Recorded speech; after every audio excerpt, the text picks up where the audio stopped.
Okay, once again welcome to the nursing master channel. और आज बहुत छोटा सा टॉपिक करेंगे एट्रियल फिब्रिलेशन के बाद एट्रियल फ्लटर। ठीक है, एट्रियल फिब्रिलेशन में हमने क्या पढ़ा था बेटा कि that is was the uncoordinated atrial electrical activation. Uncoordinated था और एट्रिया में जो ऐसे नोड का जो स्प्रेड होता था इलेक्ट्रिकल इम्पल्सेस वो अनकोऑर्डिनेटेड था। ठीक है, यहाँ पर ही रहेगा तो कोऑर्डिनेटेड। ठीक है, यहाँ पर तो रहेगा कोऑर्डिनेटेड क्योंकि वहाँ पर हम लोग ईसीजी में देख रहे थे कि वहाँ क्या था, क्यूआरएक्स कॉम्प्लेक्स नॉर्मल था। ठीक है, लेकिन अगर आप क्या बोलते हैं पी और आर इंटरवल देख रहे थे तो आप उसे गिन ही नहीं सकते थे।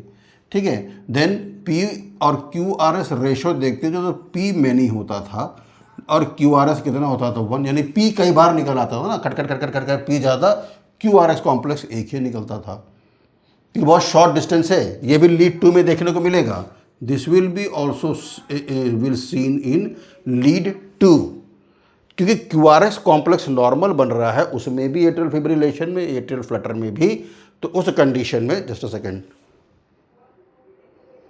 तो उस कंडीशन में भी Q R S complex normal था, एट्रियल फ्लटर में भी Q R S complex normal था। मगर उसमें एट्रियल फिब्रिलेशन में पी वेव एक से कहीं ज़्यादा निकल के चली आ रही थी। यहाँ पर सब कुछ ठीक ठाक चल रहा है, बस प्रॉब्लम यहाँ पर ये है कि रैपिडिटी है। So what is atrial Flutter? देखो उसके तुम डेफिनेशन को देखना और इसके डेफिनेशन को देखो। एट्रिया बीट्स टू क्विकली, वहाँ भी टू क्विकली बीट कर रही थी, but here it is regular. जो आप रेगुलरिटी देख रहे हैं, जो ग्राफ निकल के आ रहा है, ये रेगुलर है। यहाँ आप कर सकते हैं, this is P Q R S T, है ना। यहाँ मैंने गैप कर दिया, एक्चुअली यहाँ पी बनना चाहिए था। ठीक है, लाइक दिस। चलो मैं जल्दी से बनाता हूँ, कन्फ्यूजन ना रहे, नहीं तो कहोगे माँ साहब का बना जाऊँ। ठीक है, so this is P Q R S T, P Q, ये तो मतलब नॉर्मल बन जा रहा है but it is very fast. जिस बात को समझो।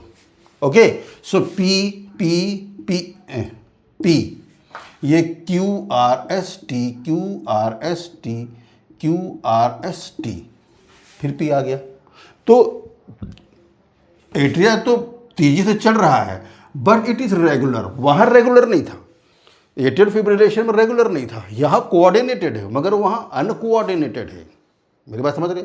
बहुत मामूली से डिफरेंस है बेटा।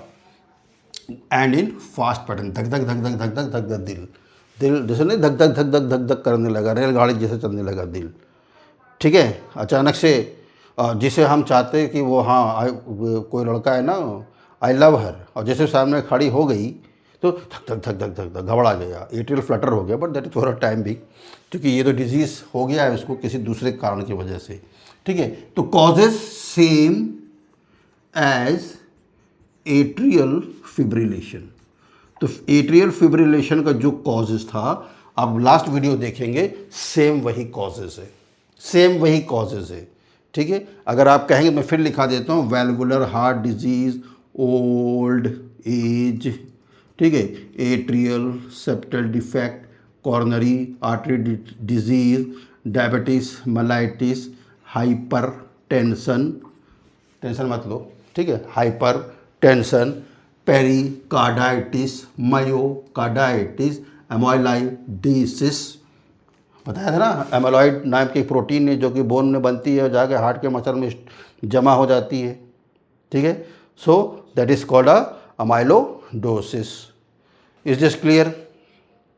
ठीक है, यहाँ पर बेटा जब हम ईसीजी देखते हैं तो सबसे इंपॉर्टेंट चीज़ अपने को ये देखना है कि सारे जो ये ग्राफ निकल कर आ रहे हैं दोज आर नॉर्मल।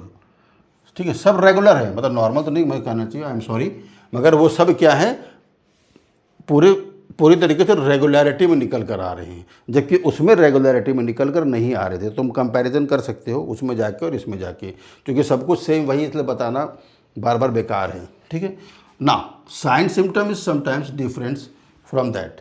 उसमें साइन सिम्टम्स और इसके में साइन सिम्टम्स क्या है बेटा, थोड़ा सा डिफरेंस है। डायग्नोस्टिक एवेल्युएशन हम सेम करेंगे, होल्टर टेस्ट भी आप कर सकते हैं, ईसीजी भी करना है, चेस्ट एक्सरे भी करना है।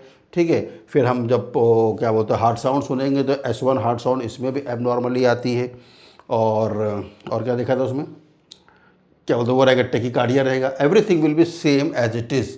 बस ईसीजी के ग्राफ में जब हम देखते हैं तो यहाँ पर क्या रहेगा, regular. ECG graph will see regular. Holter test में भी जब वो कंटिन्यूस ग्राफ आएगा तो वो भी अपने को क्या दिखाई देगा, regular. Got my point, got point, okay. Now sine symptom क्या होगा, पाउंडिंग चेस्ट, थक थक थक थक, धक धक धक धक धक धक धक धक धक धक धक धक धक ना, कोई बंदूक जैसे बहुत तेज एक्सरसाइज करते उसके बाद धक धक धक धक धक धक करने लगता है। पाउंडिंग चेस्ट, जब पाउंडिंग चेस्ट होगा बेटा तो क्या होगा, टेकिकार्डिया होगा। इसमें एक बड़ी इंपॉर्टेंट चीज़ है, that is fainting. Fainting is very important, ठीक है। टेकिकार्डिया पहुंच जाता है 120 से लेकर 200 तक, इतना ज़्यादा पल्स रेट हो जाता है, ठीक। फेंटिंग, चक्कर भी आ सकता है। डिस्निया, डिफ़िकल्टी इन ब्रीदिंग, और वो पेशेंट वो जो सफ़र कर रहा है वो हमेशा थका थका रहेगा, थका और बुझा हुआ रहेगा। इज दिस क्लियर, ठीक है। ट्रीटमेंट बेटा सेम है जैसे उसमें अपन करते हैं cardioversion. Now what is the treatment of atrial Flutter, same cardioversion, सब कुछ वैसे ही रहेगा, बस ग्राफ में थोड़ा चेंज आता है तो अपन डायग्नोसिस अलग अलग कर देते हैं। तो cardioversion electrical, cardioversion chemical. Chemical में मैंने वहाँ मेडिसिन दिखाई थी, तुम उसको जाके देख सकते हो, ठीक है। फिर मैंने उसमें बताया था कि अगर केमिकल इलेक्ट्रिकल दोनों फेल हो जाए तो सबसे बेहतर क्या होता है, radio frequency catheter ablation, RF catheter ablation. Catheter ablation मतलब ये होता है कि किसी भी बड़ी आर्टरी से कैथेटर को डाला जाता है और उस जगह पे पहुंचा जाता है एट्रिया के, जिस जगह से जो टिश्यू जो है या जो सेल है जो कि ऐसा पोजीशन जो कि ऐसा कॉज कर रहा है, उसको क्या कर दो, एबलेट कर दो, उसे वहाँ पर डिस्ट्रॉय कर दो तो नॉर्मल हो जाएगा। You are getting my point. मेरी बात समझ रहे हैं आप लोग कि नहीं समझ रहे हैं, ठीक है, समझ रहे हैं, ठीक है। और पेसमेकर इम्प्लांटेशन, टेम्परेरी पेसमेकर भी आता है और परमानेंट भी आता है। अगर टेम्परेरी से काम चल जाए तो वेल एंड गुड, नहीं काम चल रहा है तो परमानेंट से करा लो। तो पेशेंट किसी भी टाइप के ट्रीटमेंट को रिस्पॉन्स कर सकता है। कार्डियोवर्जन में हमने कहा जिससे तुम डीफेब चिल्लाते हो ना, कार्डियक डिफिब्रिलेटर है, तो अगर ये काम कर गया तो वेल एंड गुड, ये नहीं काम किया, ये काम कर गया तो वेल एंड गुड, दोनों काम नहीं किया तो कैथेटर एब्लेशन काम कर गया, ये भी नहीं काम किया पेसमेकर लगा दो, कुछ तो करो, ठीक है। सो कन्फ्यूजन ना को, कन्फ्यूजन नहीं करना है। Atrial fibrillation, atrial flutter, almost treatment, cause, sign symptoms, diagnostic evaluation are same, but the thing is that atrial fibrillation is uncoordinated। वो क्या बोलते हैं, अनकोऑर्डिनेटेड था एट्रियल का फिब्रिलेशन, क्या होता है एट्रिया का ये पल्सेशन, रैपिड था, रैपिड यहाँ भी है लेकिन कोऑर्डिनेटेड चल रहा है। वो इरेगुलर था, यहाँ पर ईसीजी में क्या दिख रहा है, रेगुलर दिख रहा है, बस ये माइल्ड सा डिफरेंस है।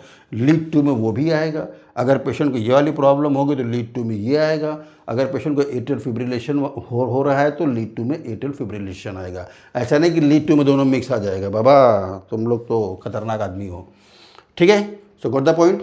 So if this content is useful for you, so please video को लाइक करिएगा, शेयर करिएगा, और जिन्होंने सब्सक्राइब नहीं किया सब्सक्राइब करिएगा, ठीक है।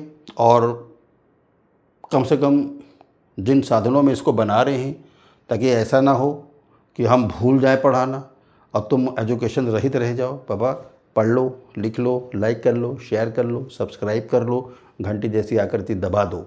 Okay, thank you.